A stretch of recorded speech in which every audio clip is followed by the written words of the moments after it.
Okay, welcome back to Microsoft Excel Project 1. We are going to be doing part 2 in our series. So in part 2 we are going to enter numbers. We're going to add a column of numbers. We're going to use that fill handle again to copy two adjacent cells in a row. We are going to calculate multiple totals at the same time. We are going to enter a formula, and we are going to again copy a cell to adjacent cells in a row. Alright, so I'm back at my spreadsheet here, and I'm going to be in cell B4. Okay, so this is the wages for January, and I'm going to type the number 1,417.12. Okay, and I'm going to go back and click on that. So January in cell B4, 1417.12. And that's going to be the amount in this wages row for the entire year. Okay, so again, I'm going to grab this fill handle, and I'm going to copy that amount all the way out to December so that each month has that exact same amount. Okay, for the dividends row, we are going to, in cell B5, put the number 4,029.71. So 4029.71. Then we're going to have some zeros. So we're going to hit 0 for February. I'm going to use the tab key to go from left to right. So 0 for April, 0 for May, 0 for June. But July is going to have that same number. Okay, so 4029.71. Then we'll have 0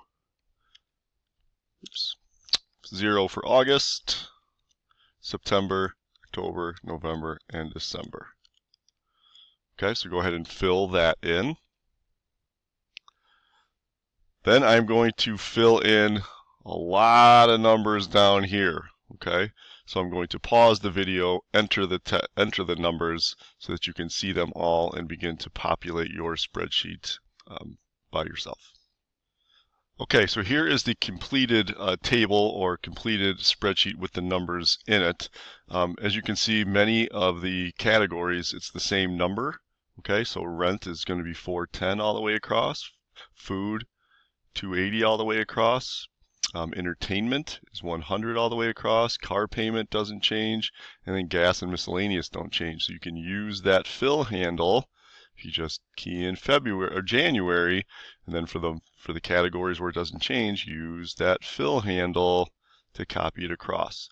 Okay, tuition and books, it does have some different numbers. Okay, so take your time and go ahead and complete your table, again using that copy handle where you can to save some time. Okay, now we're ready to do a little bit of math here. So we're going to calculate some column totals here. So I'm going to be in cell B6, and I want to add up, okay, our total income for January. Okay, so with cell B6 highlighted, we're going to use a shortcut button. So over here in the upper right, we want to find the auto sum button. Okay, sum means to add.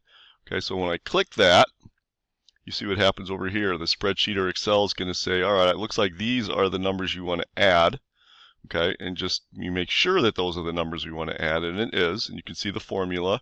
So it says equal sign sum, cell B4 colon, which means 2, B5. So this is the range that's being added. Okay, now when I hit enter, I get the answer.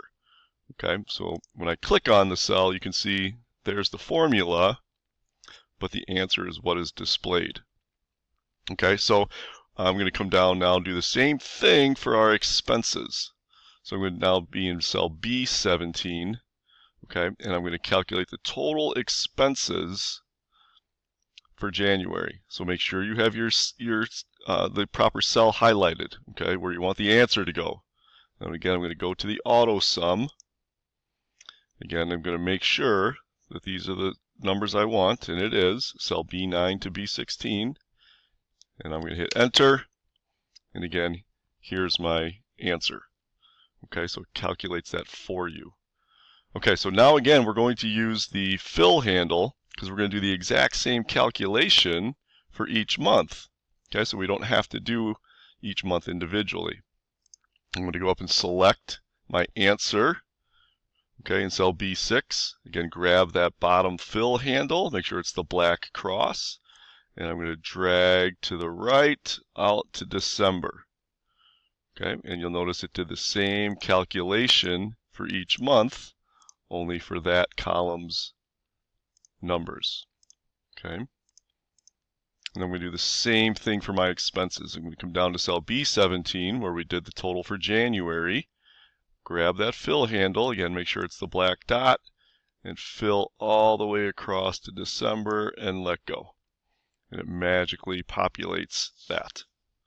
Okay, so we use that fill handle where we can to save some time.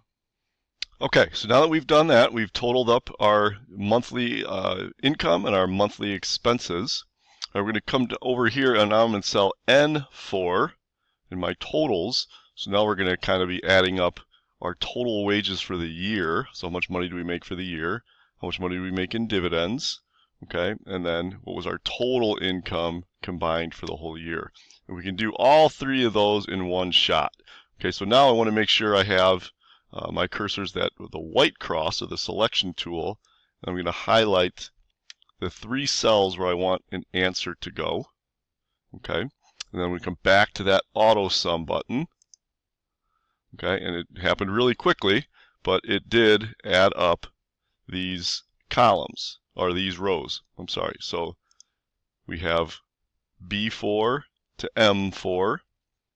We have B5 to M5 and B6 to M6. Okay, so it's the same calculation, just using different numbers for each row. Okay, so I'm going to do the same thing down here for my expenses. Okay, so we can highlight all of these. Go ahead and hit the auto sum. Okay, and it went ahead and did the same thing for our expenses, adding each row. Okay, we're going to do one last calculation in part 2 here. Okay, so again, this is an income or a budget, so we just totaled up how much money would be coming in each month, our total wages and dividends, and we just totaled up how much in expenses we have each month. So the net is kind of what's left over. Okay, so if we made $5,446.83 in a month, and we spent $3,245 or $3,205.47 in that month, what's left over? And that's what the net calculation is going to do.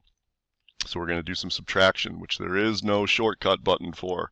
So we're going to be entering a formula by hand here. Okay, and all formulas in Excel start with the equal sign. Okay, so we're going to enter the equal sign, and now we're going to point and click to use cell locations for our formula.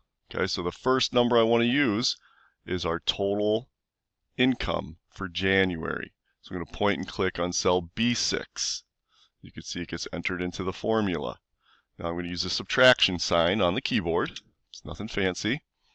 Now I'm going to point and click on our total expenses for January. So the formula should read equal sign B6 minus B17. And when I hit enter, I get $2,241.36. So that's my net leftover money after all my expenses are paid. Okay, so again, entering a formula by hand, starting with the equal sign. Okay, so we're going to do the same calculation for each month. All right, so the spreadsheet is pretty smart. We can grab this copy handle and drag across all the way to December and let go. And magically it did the same calculation each month. Okay, so you can notice here we even spent more money than we made a couple months. Okay, so that's what the negative number means. So don't feel like you did something wrong. If you have a negative number, you didn't do anything wrong. Okay, just some months are going to turn out to be negative. Okay, so that is the conclusion of part 2. And then in part 3, we're going to make the spreadsheet look much nicer. Okay, so the calculations are done. Now we need to kind of dress it up a little bit.